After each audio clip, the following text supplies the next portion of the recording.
अध्यात्म विज्ञान कोई धर्म या संप्रदाय नहीं है, ये स्पिरिचुअल साइंस है जो कुदरत के कानून पर आधारित है। ये विज्ञान पूरे ब्रह्मांड के सभी रहस्यों को उजागर करता है और जीवन के सभी पहलुओं को समझने के लिए एक नई दृष्टि देता है। इसी को आर्ट ऑफ विजन कहते हैं, दुनिया को देखने की एक नई दृष्टि, जो अध्यात्म विज्ञानी परम पूज्य स्वामी श्री कमलेशानंद जी के निर्देशन में सनातन सत्य का अनुसंधान कर हमारे जीवन को प्रकाशित करे। जय सच्चिदानंद। ડકોર કોને કહેવાય? જ્ઞાન લીધેલું હોય એનો બુદ્ધિનો આશરો લે એનો ડકોર કહેવાય. એમાં કોણ બાકા કરે? જો હવે જવાબ નહીં આપે એ બધા આવી જાય કે ના આવી જાય? જ્ઞાન લીધું હોય આ તો મેં વચ્ચેનું છે એકદમ જવાનું છે. બુદ્ધિનો ડકોર તો બધાને છે, એ ના હોય તો કામ થઈ જાય. જર્જીના પીએ હતા સાહેબ, જર્જીના પીએ રહી ચૂક્યા છે, ગવર્નમેન્ટ ઓફિસર હતા, અને આવા પ્રશ્નો પર આપણને તો આમ શું લાગે કે એ જજ પાસે બેઠા છે એટલે જજે આવા પ્રશ્ન તો કે તમારી વાઈફનું નામ શું, તમારા હસબન્ડના શું? તમારે કેટલા છોકરા છે, શું કામ કરો છો? પેલા પેલું લખ્યું તો છે, પણ કે લખ્યું છે નહીં પૂછો એટલે જવાબ આપો. હવે આ તો ક્યાં આવ્યો જણે એવું કે તમે કોણ લખ્યું તું ના જવાબ ના તમારો માન્ય કરો. એ કે હું પૂછું તમે બોલો. હા તમે કોણ લખ્યું તો નહીં બોલો. સમજાય? ત્યાં એમના એવું છે લખ્યું છે એ બોલે છે. ડકોળ એને કહેવાય કે જ્ઞાન મળ્યા પછી પણ અજ્ઞાનને છોડે નહીં, એ ડકોળ. શું કીધું? જ્ઞાન મળ્યા પછી અજ્ઞાનને ન છોડે. ખ્યાલ આવ્યો? મુક્તતાનું જ્ઞાન મળ્યા પછી બંધનની અવસ્થાઓ છોડે નહીં, એ ડકોળ.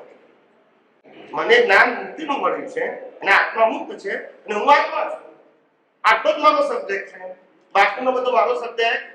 માટે બાકીના મારા છે બાકીના સબ્જેક્ટ સુધી કુદરતી પતી ગયું. તો મારે ઊંડા કેવું કરવાનું છે?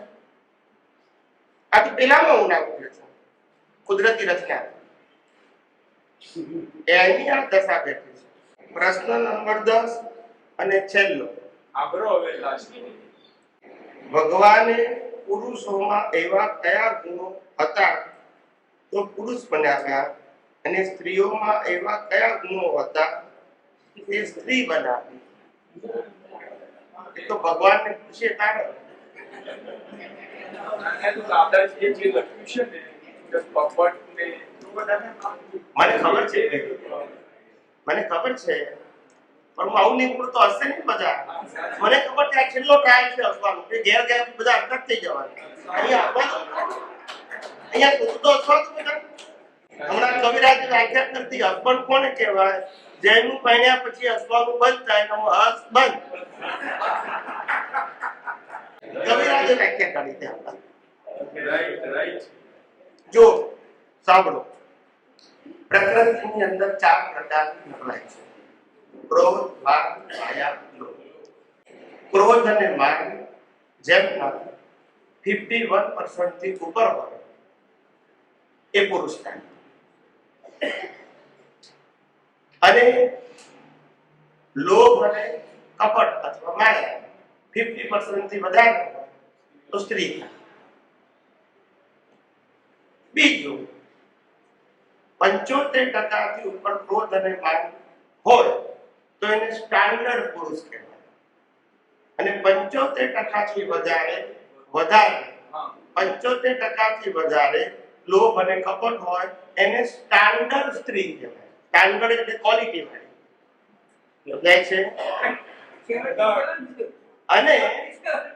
અને જે લોકોની અંદર 55% ક્રોધ અને માન હોય અને 45% લોભ અને કપટ હોય એને બાયલા છાપ પુરુષ કહેવાય. સાચી વાત છે. નપુંસક કહેવાય. 55% ક્રોધ અને માન હોય અને 45% લોભ અને કપટ હોય એને બાયલા છાપ પુરુષ કહેવાય. અને જે સ્ત્રીઓમાં 55% માયા અને લોભ હોય અને 45% ક્રોધ અને માયા હોય એને ભાયલા છાપ સ્ત્રી કહેવાય. ના સમજાય? અંદર ગયું કે અંદર ગયું? સ્વામીજી, આ તમે સ્ટાન્ડર્ડ કીધું એ 75% ઉપર હોય. સ્ટાન્ડર્ડ અને કે સ્ત્રી એટલે સ્ત્રી જ હોય. ભાયલા છાપ એટલે સ્ત્રી જેવું વર્તન કરે, પુરુષ જેવું કરે. ભાયલા છાપ એટલે પુરુષ જેવું કરે, સ્ત્રી જેવું કરે. એ અદ્ભુત કહેવાય. ને બિલકુલ તો સ્ટાન્ડર્ડ એટલે સ્ત્રી જેવું બધું કરે. સ્ટાન્ડર્ડ પુરુષ એટલે પુરુષ જેવું કરે. એ ભાયલા જેવું ના હોય. એક જ ક્વોલિટી હોય. પેલી માઇનોર હોય જે દેખાય પણ 45 થી 55% હોય તો દેખાય. પેલી એ દેખાય ને આ દેખાય. માટે મિક્સિંગ છે. શું છે? આવું છે. સ્ટાન્ડર્ડ કેટલા ટકા હોય? 75 થી ઉપર બોલે. અને સમાજમાં 75% વ્યક્તિગત કેટલા હોય એમ કહેવામાં આવે? વ્યક્તિગત વાત છે. દરેક સ્ત્રી અને પુરુષને સ્ટાન્ડર્ડ કઈ રીતે કહેવાય એમ નથી પૂછવું. સમાજમાં કેટલા હોય એ આપણો પ્રશ્ન, એ આપણે ગવર્નમેન્ટને પૂછવું પડે. સેવા અને બ્લેસિંગ એ બે વર્ડ સમજાવો. એ બે વર્ડ સિંચન કરીને એક છે. ચાલો. સેવા અને બ્લેસિંગ. સેવા આશીર્વાદ. સેવા અને બ્લેસિંગ બે શબ્દ સમજો. એ બંને એકબીજા લેવા દેવા છે. હા. સેવા અને બીજું શું કીધું? બ્લેસિંગ, આશીર્વાદ. બ્લેસિંગ. સેવા અને બ્લેસિંગ એ બધું ધાર્મિક સત્ય છે. એમાં સાયન્સ ને કોઈ લેવા નથી. ધાર્મિક સત્ય, ધાર્મિક સત્ય છે, વ્યવહારિક સત્ય છે, પ્રાકૃતિક સત્ય છે. આધ્યાત્મ સાથે એને લેવા દેવા નથી. વ્યવહાર સાથે અને ધર્મ સાથે કરે. વ્યવહારમાં પણ સેવા હોય, ધર્મમાં પણ સેવા હોય, આધ્યાત્મમાં. સમજાય? એ વ્યવહારિક વસ્તુ છે. કોઈ એક વ્યક્તિ બીજી વ્યક્તિની સેવા કરે, પછી એ ધર્મગુરુ હોય કે સમાજની સેવા હોય, કરી શકે છે. અને બ્લેસિંગ તો મા બાપના પણ લઈ શકાય, ગુરુના પણ લઈ શકાય, ટીચરના પણ લઈ શકાય, અને સાધુ સંત અને સંન્યાસીના પણ લઈ શકાય. એટલે ધાર્મિક સત્ય છે. આધ્યાત્મમાં બ્લેસિંગ શબ્દ હોતો નથી. આધ્યાત્મમાં જાગૃતિ. એટલે આ ધાર્મિક અને સામાજિક વસ્તુ છે. અને સમાજમાં આ બધી વસ્તુની જરૂર છે. એટલે ખોટું નથી. સનાતન સત્યમાં ના ખોટું ખોટું જતો નથી. હવે આપણે નક્કી કરવું કે રિલેટિવ શબ્દનું મહત્વ આપવું કે સનાતન સત્ય. એ દરેક મારું ઓપિનિયન આપા. મેં ખાલી લાઈન ઓફ ડિમાર્કેશન કરી આપી. શું કરી આપી? કે સેવા એ સામાજિક અને ધાર્મિક પ્રશ્નો છે, આધ્યાત્મિક પ્રશ્નો. આધ્યાત્મમાં મન વચન કાયાની અવસ્થા માત્ર કુદરતી ઘટના છે. માટે સેવા કે બ્લેસિંગ આવતું નથી. પુરુષાર્થ હોય આધ્યાત્મમાં તો એનું મહત્વ હોય. કુદરતી રચનામાં મહત્વ, પ્રકૃતિ સેવા કરે કે પ્રકૃતિ બ્લેસિંગ લે, એને શુદ્ધાત્માને બી લેવા દેવા. સમજાય છે? એ સામાજિક અને ધાર્મિક. આધ્યાત્મમાં સ્વામીજી, આપણે પહેલા એક વાર સમજાવી દીધું, પણ ફરીથી પૂછું છું કે જોવું, જાણવું અને જ્ઞાતા જ્ઞેયનો સંબંધ. હા, જોવું, જાણવું અને જ્ઞાતા. હવે બધા અહીંયા ધ્યાન આપજો. જિંદગીમાં આ પ્રશ્ન ફેરથી ના પૂછવો પડે. જ્ઞાતા દ્રષ્ટા અને જોવું. જ્ઞાતા દ્રષ્ટા એ આત્માનો સ્વભાવ છે, પુરુષાર્થ નથી. શું છે? જ્ઞાતા દ્રષ્ટા આત્માનો સ્વભાવ, પુરુષાર્થ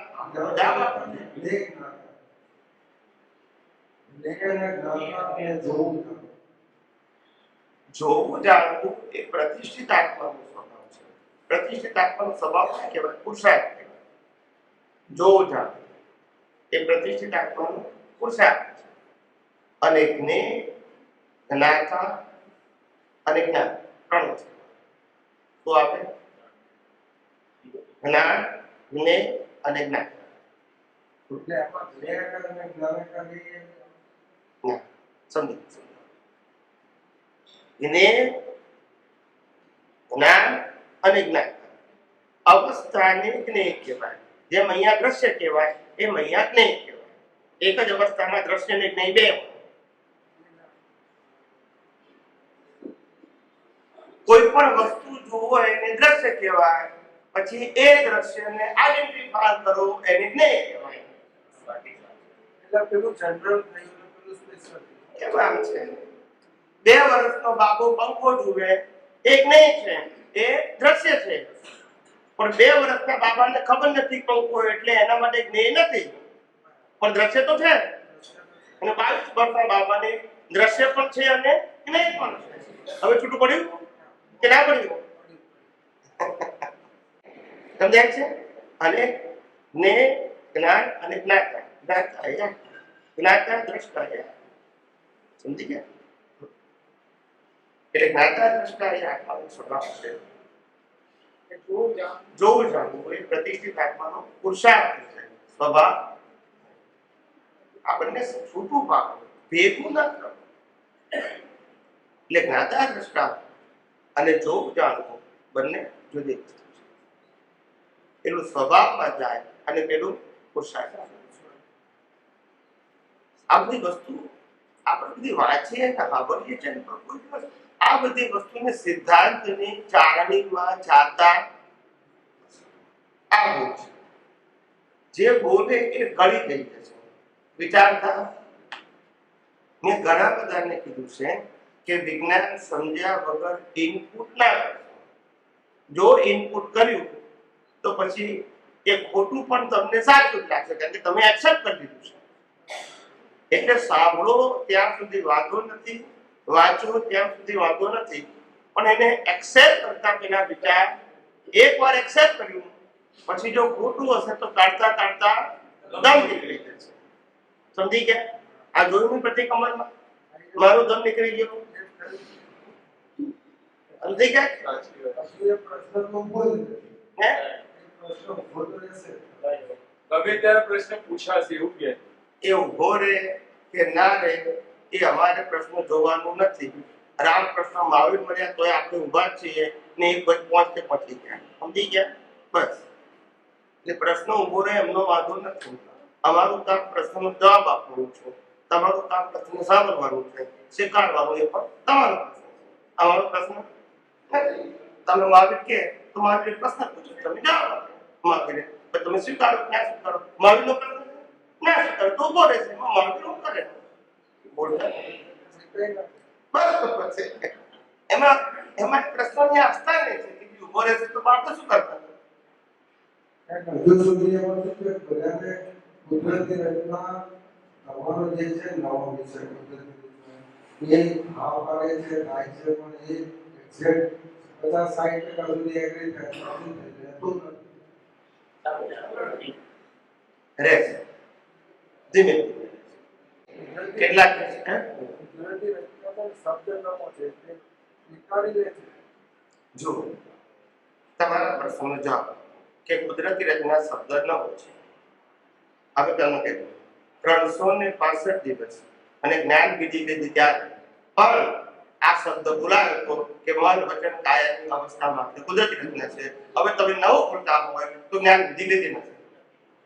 ચાલો વિધિ વાંચી. નામ લીધું તો આ વિષય લખવાનો મારો હવે કુદરતી રચના શબ્દ બોલ્યો, ભૂલી ગયા છે. તે મારો પ્રશ્ન છે.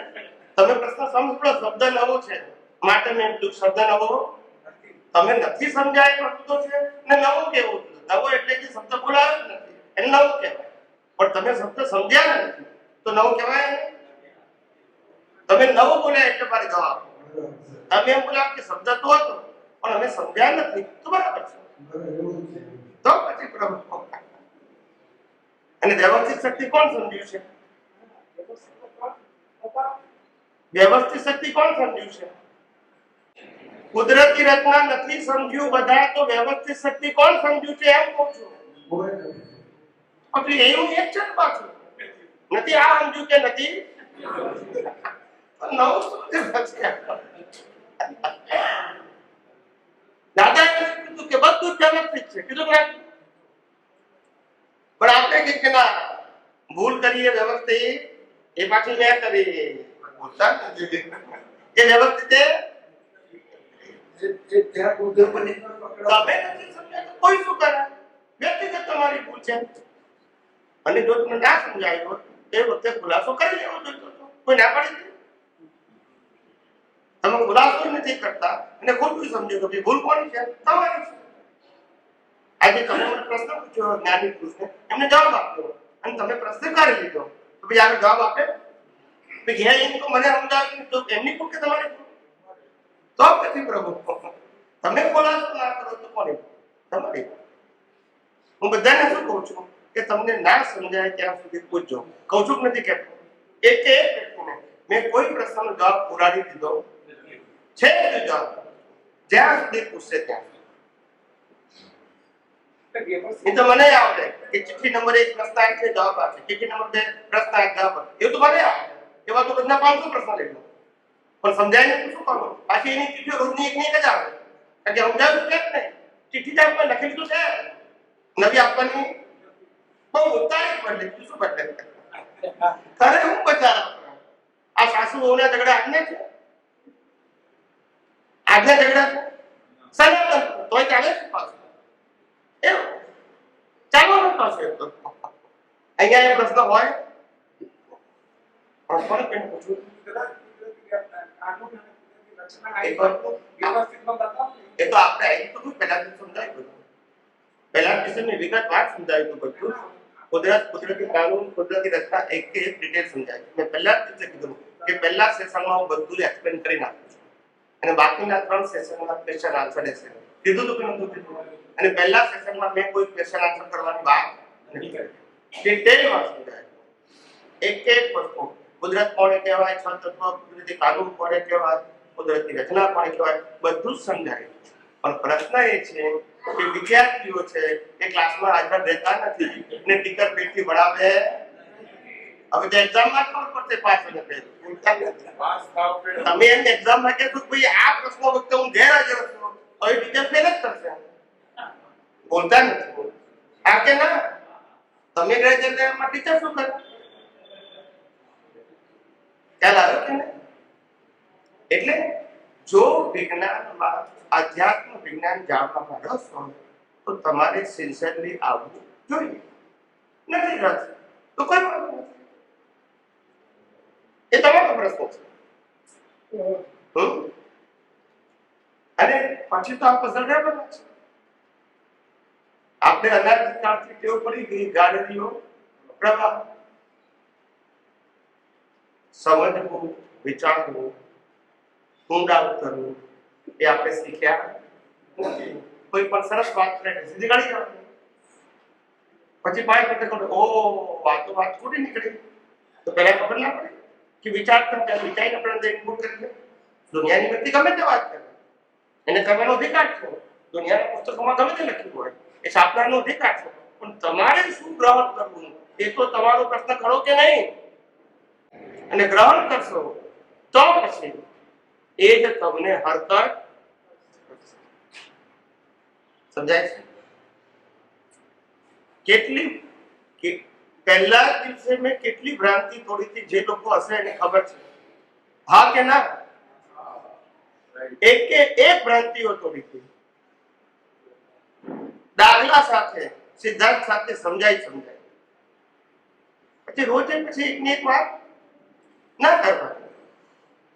સમજાય છે? નહીં તો સિલેબસ ક્યારે પૂરો થાય?